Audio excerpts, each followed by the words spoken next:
এই ভাই শোনো। হ্যাঁ বলো ভাই। খুব ভালো লাগছে, ঠান্ডা ঠান্ডা হাওয়া আসছে।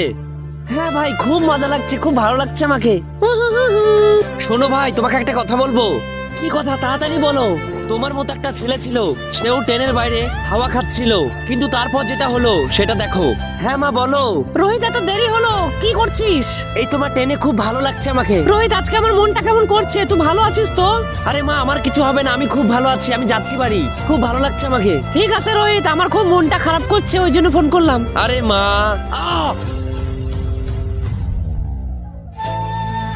ভাই তারপরে কি হলো?